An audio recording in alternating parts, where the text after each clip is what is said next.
Okay, today we're going to be discussing status. I'm Moshe Ismail. I'm with NuMoorish International Common Law Council Science and Development Group. And we're going to be discussing status today because we have some issues about people that have court proceedings that they don't even get a chance right off the bat. So we're going to explain why you don't get a chance and why there's a popular phrase called they do what they want. Okay, and it has to do with status. Status is a key thing in law. So the status of the people here will be the first, which is number one, under status in law, will be the actual nationals. So the nationals are the first on the status. Then, and the nationals include all natural born people of this land. The natural people of this land, these people some kind of way have lost their identity. So in law, they can't proclaim the top ranking dog because for the fact that they haven't identified with law who they are. They have not proclaimed their status. There's nothing rebutting their presumption of your status, which is, we'll get into later, or anything like that. Second, and this will fall under judges, attorneys, governors, foreign nationals. So, let me see. Killing me right here. Let's see. Okay. This is not working. Okay. So we have foreign nationals. And foreign nationals are like judges, like I said before, governors, presidents, stuff like that, that are not the natural people of the land. They have foreign national status. Okay, the third is going to be non-residential aliens. These non-residential aliens are people who come up here on visas or temporary passes to come here and make work, get money, and go back home and live really great while we continue to suffer. Okay, they are called foreign or non-residential aliens. 4, we actually have residential aliens. 5th, we have citizen. And 6th, we have what we're known to be in the courtroom, which is the 14th Amendment corporation. So, put 14th Amendment corporation. You might not be able to see it really well today, but so out of these 6 statuses that we have, when you walk into the courtroom, you are identified. Status has a secret name. It's got a secret word it goes by, and that secret word the status goes by is your name. Name itself is another word for status. For in your name or your title, your status will show. So if you have a European title, a European status, then that means that you are a 14th Amendment corporation person, which means you have no standing at law whatsoever. And no matter how much you fight, no matter how much you try, you cannot come up out of the jurisdiction that they have over you. And I'm gonna say that the natural people of this land are the nationals. But because they have abandoned their posts for riches, for sex, for dope, for everything that the Inquisition trained us, we have sought and forsaked our own for these so-called benefits, as the brothers did, as Jacob did, as the Red Pottage, and everybody knows the story about selling birthrights and things like that. So the problem is that when we're saying our name, when they call our name in the courtroom, it gives them our status. So if it's not El Bay Ali, any Swahili, anything that connects you with this ranking, national status, then the foreign nationals, which are judges, will have dominion over you because they have placed you they've called you out of your name. They've placed you under them. So therefore, you can never get out of their jurisdiction that way by using the name John Smith, Henry, Chris, Mobley, Wilmore. All of these things are maybe French. You can say Russian. All of it's European. And when being a sovereign power. See, many conscious Moorish Americans are extremely adept, and they have, education and stuff in different areas of nationality and birthrights. But the sovereign power, which is the birthright of Moorish Americans, etc., this is the vital status and the jurisdiction issues where rights of the Moorish Americans have been and still being unconstitutionally abridged by others who abuse government through pseudo government positions and offices that we allow. We are electing these people, so-called electing these people, into office.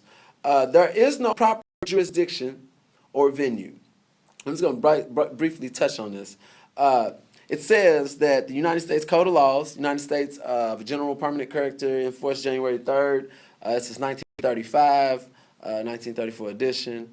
It says that Library of Congress copyright, which is revealed at law the conditions of intercourse between the indigenous Moors and the occupational European nations, which are here, who we allowed here. So we, the people, in order to form a more perfect union, established the Constitution for them to be here lawfully. Okay? And so there's evidence of this at the United States or House of Congress copyright certificate, which is clock of destiny.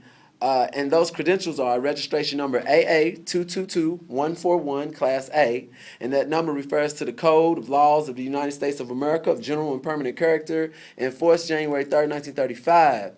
And it describes foreign relations and intercourses and consular courts and judicial authority generally. And we're going to be touching into this a little bit later on. I just want to finish up this brief meeting here with the Universal Declaration of Human Rights. I don't know if people read these. We have people getting benefits from the United States, such as Section 8, child support, food stamps, things like that, when these things are already guaranteed to you already as a national. These things are already guaranteed, so you don't have to become a 14th Amendment. You don't have to stay in that status, the lowest status possible in the world. You don't have to stay in that status. There's protection for you when you do step out of that status. And this protection, it's more than this, but this is one of the main ones, which is the Universal Declaration of Human Rights. And I'm just going to read a couple of articles under it. I'll start with Article 4. It says, no one shall be held in slavery or servitude, whether it's voluntary or involuntary. Slavery and the slave trade shall be prohibited in all their forms. Okay, and the brothers, we can at our homes go forever talking about that. Okay, so everyone has the right to recognition everywhere as a person before the law. Okay, all are equal before the law and entitled without any discrimination to equal protection of the law. All are entitled to equal protection against any discrimination in violation of this declaration and against any incitement to such discrimination. It says that no one shall be subjected to arbitrary arrest, detention, or exile. No one shall be held guilty of a penal offense on account of any act or omission which did not constitute a penal offense under national or international law at the time when it was committed.